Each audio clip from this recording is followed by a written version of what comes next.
ஆதிக்கம் தான் என் எதிரி அப்படின்னு பெரியார் சொன்னார். அது எனக்குள்ள ஆழமா பதிஞ்சிச்சு. அதாவது ஒரு பெரிய நாடு ஒரு சின்ன நாடை ஆதிக்கம் பண்ணுதுன்னா, நான் சின்ன நாட்டு பக்கத்துல நின்று அந்த பெரிய நாட்டுக்கு எதிராக நான் பேசுவேன்.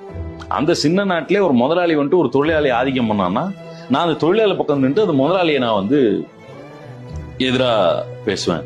அதே தொழிலாளி அவனோட ஒரு தாழ்த்தப்பட்ட ஒரு சாதிக்காரனை சாதியை வன்கொடுமை பண்ணான்னா, நான் அந்த தாழ்த்தப்பட்ட பக்கத்துல நின்று அந்த தொழிலாளியை எதிர்த்து நான் குரல் கொடுப்பேன்.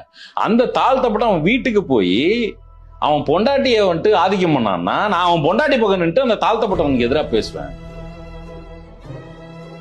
எனக்கு எந்த வித இனம், மொழி, மதம் அதெல்லாம் அதுக்கான இது கிடையாது. எனக்கு ஆதிக்கம் தான் எதிரி அப்படின்னு ஒரு சொன்ன விஷயம் இருக்கு இல்லையா, அதே நான் ரொம்ப